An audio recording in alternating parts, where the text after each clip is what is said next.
Oh, slow day today, guys. Ay. Look, I have been in a really weird spot because now I have to transition away from waking up super early to make videos on trades and draft picks and signings to maybe trying to formulate a show that's actually worthwhile to listen to, even though there's really nothing going on anymore. Yeah, that's kind of a big whiplash, right? Yesterday we had huge signings and a trade, and a few days ago we had all the signings, but now it's peak off-season, baby. There's nothing going on outside of the few minor signings that go around the NHL. So today what I wanted to do was talk about the speculation and the updates as to what the Wings could be doing next. We have to expand on the momentum that Steve Yzerman has built from yesterday. He traded away Robby Fabbri, he acquired Vladimir Tarasenko in free agency. Lots going on with the Wings, but this may not be it. Let's go over onto this article published on Detroit Hockey Now by Kevin Allen from 2 hours ago. Yeah, that's right, 2 hours ago.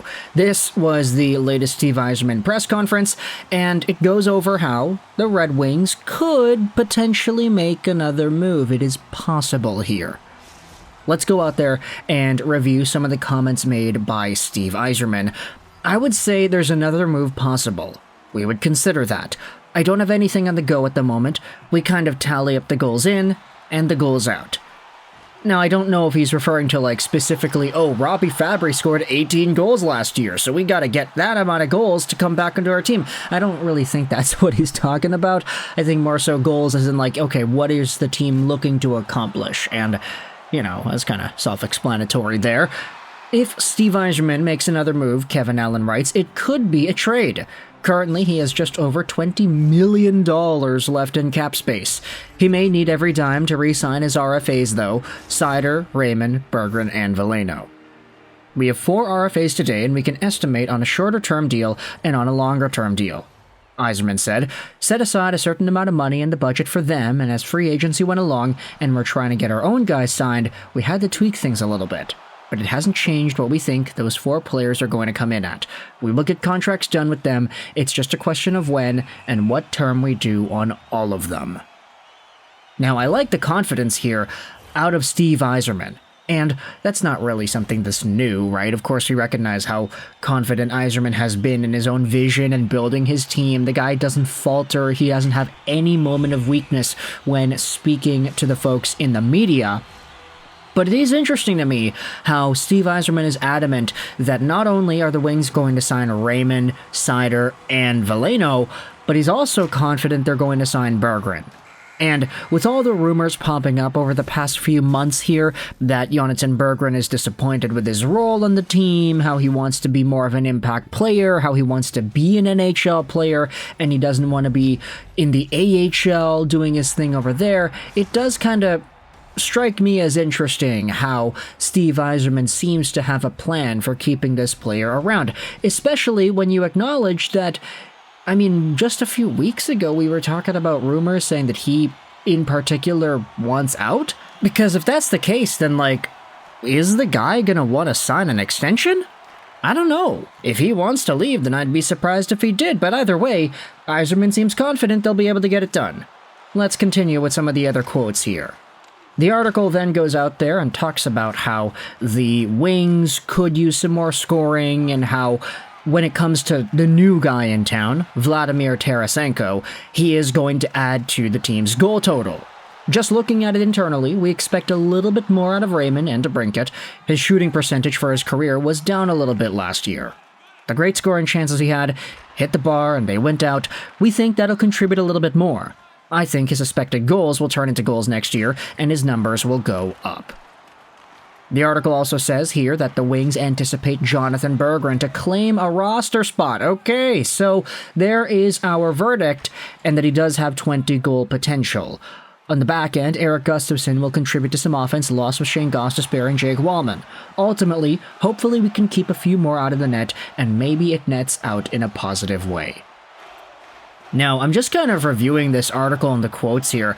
I think Steve Yzerman is literally talking about goals in, goals out. He's talking about the players and their amount of goals that they score.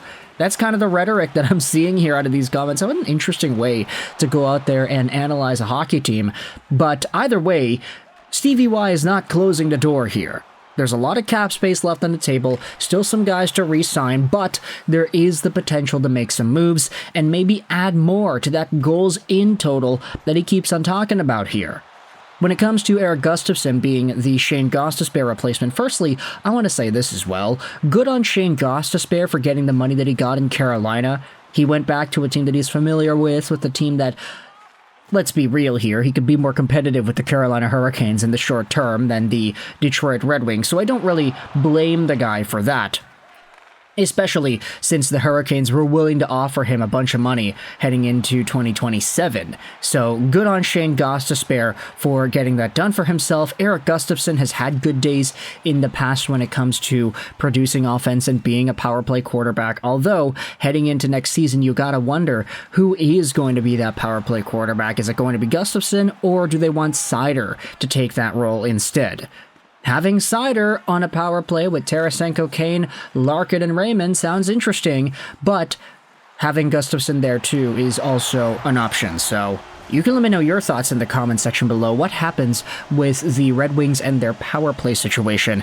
And also, when it comes to Stevie Y indicating that trades could still be possible, what trades are there that you want to see? Do you still want to go after a guy that's been kind of percolating around the rumor mill for a while now, like the Trevor Zegerases or the Martin Necas's, Kent Johnson's, Cole Perfetti's? There are a few guys that you could say offer themselves up as opportunities for teams to take advantage of, but after acquiring Vladimir Tarasenko and rounding out that top six, Larkin, Raymond, DeBrincat, and then you have Tarasenko, Kane, and JT Compher, do you really need to add somebody else there? I will say, a second-line center with defensive capabilities sounds nice, especially since Tarasenko and Kane playing together might be a nightmare defensively for the defenseman and center on that line, but either way, there are options, and Steve Yzerman indicates that they are not done yet. So, this has been your Detroit Red Wings trade update. Of course, I'll leave a link in the description if you want to go ahead and read the rest of the article yourself. Let me know your thoughts in the comment section below. How do you feel about the Erik Gustafsson power play situation? Do you think it's going to be his power play to lose? Is it Seider's opportunity instead? How do you feel about Jonathan Berggren being penciled in as a maybe 20-goal potential guy, which I think is a pretty big ask out of a guy who had played in the AHL the majority of his career, especially one who's been apparently super unpleasant to deal with because he wants out and he is unhappy with the way that he's been treated, etc., etc. There's a lot of nuance there. But what are your thoughts on the Berggren projectability? How do you feel about trades? Who do you think it is that Steve Yzerman should go out there and think about acquiring heading into the next few days here? Let me know your thoughts in the comment section below about all these Detroit Red Wings news and notes. I hope you enjoyed this video. And bye.